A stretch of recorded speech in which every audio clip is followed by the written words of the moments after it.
Hello and welcome everyone in the classroom of Pune Study Circle. Students, as you know, we are learning about formation of a company. In our previous two lectures, we have studied about promotion stage and incorporation stage. That means how the ideas are discovered, resources are organized for, and then application is submitted to the registrar of company so that he can issue a certificate to this effect to us. And if we are a private company, we can start our business. But if we are a public company, we have to go for further two steps. That means capital subscription and obtaining certificate of commencement. बच्चों, आज हम इन्हीं दो stages के बारे में, जो last two stages हैं पब्लिक कंपनी को एप्लीकेबल होती हैं, हमें पब्लिक से फंड मोबिलाइज करना पड़ता है, पूंजी एकत्रित करनी पड़ती है और उसके बाद अंडर सेक्शन 11 हमें commencement of business certificate obtain करने के लिए अप्लाई करना पड़ता है अलॉटमेंट के रिटर्न्स फाइल करने के बाद रजिस्ट्रार ऑफ कंपनी को. सो आए हम सब मिलकर इस प्रोसेस को अंडरस्टैंड करने का प्रयास करते हैं that what are the activities और legal steps taken by the company while going ahead for capital subscription and obtaining commencement of business certificate.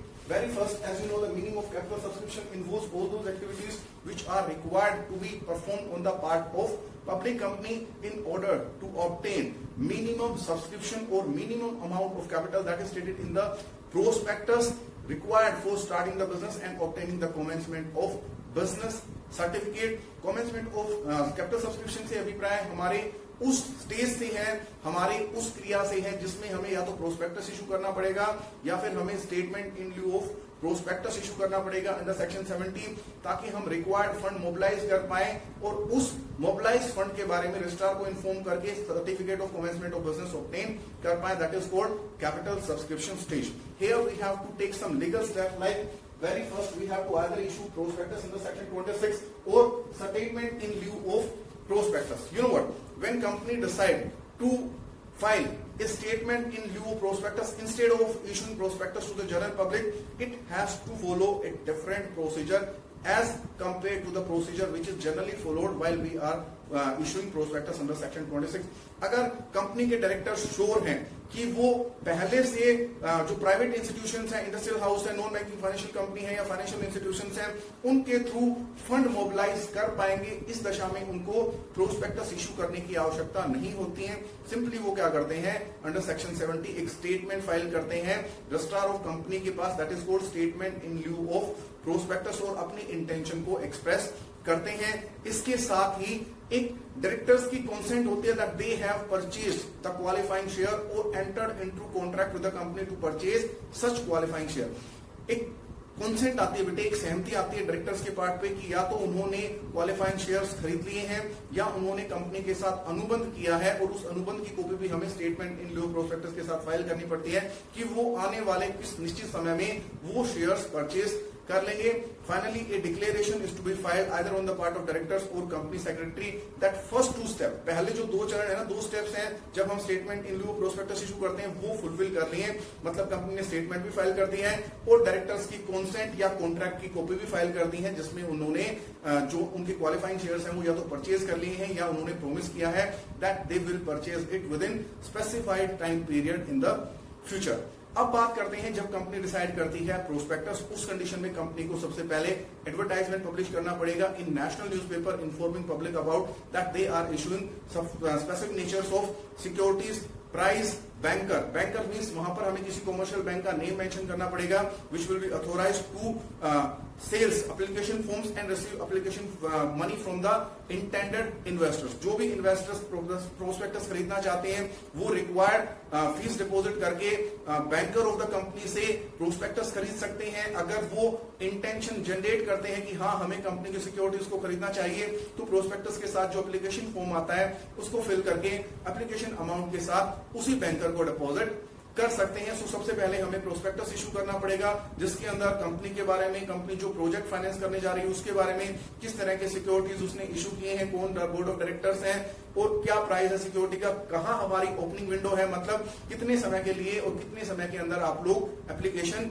डाल सकते हैं सिक्योरिटीज को सब्सक्राइब करने के लिए. जो भी हमारे इंटेंडेड इन्वेस्टर्स होते हैं वो प्रोस्पेक्टस खरीदते हैं, एप्लीकेशन फॉर्म को फिल करते हैं और एप्लीकेशन अमाउंट के साथ फॉर्म को डिपॉजिट कर देते हैं.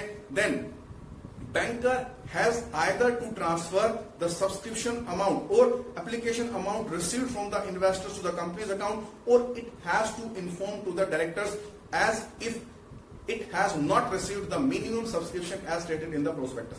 बेटे या तो यहाँ बैंकर सेक्शन 39 सबसेक्शन 1 को फॉलो करेगा या फिर वो सेक्शन 39 सबसेक्शन 3 को फॉलो करेगा. मतलब अगर with in 30 days from the issue of prospectus उसको मिनिमम सब्सक्रिप्शन मिल गई. मिनिमम सब्सक्रिप्शन वो राशि होती है जनरली जो हमारे प्रोस्पेक्टस में मेंशन होती है कि इतना अमाउंट अगर हमें मिलेगा तो हम बिजनेस को शुरू कर पाएंगे. डायरेक्टर से डिसाइड करते हैं, लेकिन जो हमारे कैपिटल मार्केट कंट्रोलर है security and exchange board of India, उन्होंने डिसाइड कर रखा है that minimum subscription must not be less than 90% under any circumstances. मतलब जितने के सिक्योरिटीज आपने इशू की हैं उससे 90% से कम अमाउंट को मिनिमम सब्सक्रिप्शन नहीं माना जाएगा. उससे ज्यादा आप लोग डिसाइड कर लें, 95 कर लें, 98 कर लें, वो सब कुछ एक्सेप्टेबल है, लेकिन less than 90% is not acceptable to the SEBI. So इसीलिए अगर बैंकर को 90% सिक्योरिटीज के लिए या उससे ज्यादा के लिए एप्लीकेशन मिल जाते हैं, इन that case banker transfer application money in the account of company. Company के खाते में वो राशि ट्रांसफर कर दी जाती है. And directors are asked to pass a proposal of allotment and to issue the certificate of allotment or certificate of regression that we are not allowed to use certificate to the applicants. बेटे directors को एक प्रस्ताव पास करना पड़ता है जिस प्रस्ताव को हम बोलते हैं प्रपोजल ऑफ अलॉटमेंट की हम अंश आवंटित करने जा रहे हैं या वो प्रतिभूति आवंटित करने जा रहे हैं जिन प्रतिभूतियों के लिए हमने आवेदन पब्लिक से मांगा था.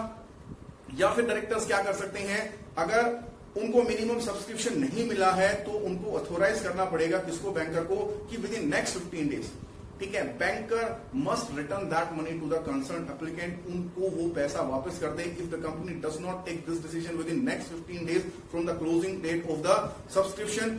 उस कंडीशन में कंपनी को रेट ऑफ इंटरेस्ट पे करना पड़ेगा उन इन्वेस्टर्स को जिनका पैसा वापस नहीं दिया with in 15 days at the rate of which is provided by state bank of India. जो स्टेट बैंक ऑफ इंडिया ब्याज प्रदान करता है अपने डिपोजिटर्स को, अपने कस्टमर्स को, उसी दर से ब्याज प्रदान करना पड़ेगा उन इन्वेस्टर्स को जिनका पैसा अगले 15 दिन में वापस नहीं किया गया है. अगर हमें सब्सक्रिप्शन मिल गया है, हम प्रपोजल पास करते हैं अलॉटमेंट का, उन इन्वेस्टर्स को सर्टिफिकेट दिए जाते हैं अलॉटमेंट के जिनको शेयर मिल गए हैं. अगर और सब्सक्रिप्शन का केस है तो कुछ इन्वेस्टर्स को हम लेटर ऑफ रिग्रेट भी सेंड कर सकते हैं. प्रो राटा अलॉटमेंट के केस में आप लोग अकाउंटेंसी में स्टडी करेंगे कि आप लोगों को किसी कारणवश सिक्योरिटीज नहीं मिल पाएंगे.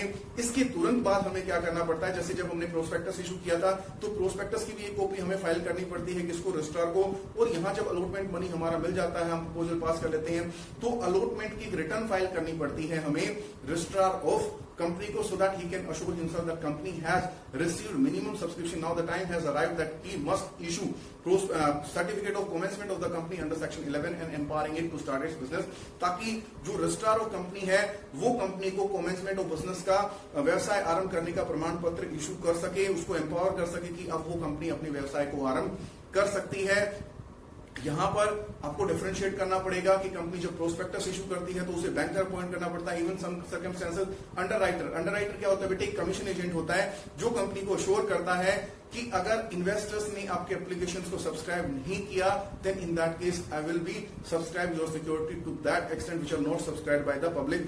जो हिस्सा पब्लिक ने नहीं खरीदा वो हिस्सा हम खरीदेंगे ताकि आप लोग अपने अलॉटमेंट को फेल किसी भी कारण से ना करें, आपको कमेंसमेंट ऑफ बिजनेस का सर्टिफिकेट मिले. ऐसा होता क्यों है बेटे, समटाइम्स हमारी कंपनी नई होती है तब पता नहीं होता इन्वेस्टर्स को कि कंपनी के बोर्ड ऑफ डायरेक्टर्स में कौन है, कंपनी की हिस्ट्री तो है नहीं, नई कंपनी है वो, या फिर कंपनी जिस तरह के प्रोजेक्ट को फाइनेंस करने जा रही है उस तरह के प्रोजेक्ट को लीड करने के लिए उसके पास कंपिटेंट मैनेजमेंट स्किल है या नहीं है, या फिर कंपनी इस तरह के प्रोजेक्ट को अंडरटेक करने के लिए जा रही है जहां रिस्क क्वांटम काफी ज्यादा है, तो वहां हमें अंडरराइटर की सर्विसेज को भी अवेल ऑफ करना पड़ता है. बिसाइड्स बैंकर तो हमें हर केस में अपॉइंट करना ही पड़ेगा अगर हम पब्लिक सब्सक्रिप्शन के लिए जा रहे हैं जहां से जिस कॉमर्शियल बैंक की ब्रांचेस से इन्वेस्टर एप्लीकेशन फॉर्म को ऑब्टेन कर सकते हैं. This is all about the third and fourth stage of company formation. Now we have done all the 4 stages of company formation. In some of the books they are stated in 3, like promotion, incorporation and commencement of business, but actually there are 4 stages. We have to also go for the issue of prospectus or statement in lieu of prospectus and file return of the allotment to the concerned registrar of the company. In our next lecture, we are going to discuss about those important documents which are a must or which must be submitted with the application form while we are getting our company registered or while we are getting our business entity registered as a company form of business organization. Thank you very much for watching us. If you enjoyed our lecture, you must subscribe our channel, share this video and like this video too. Thank you very much for being with us.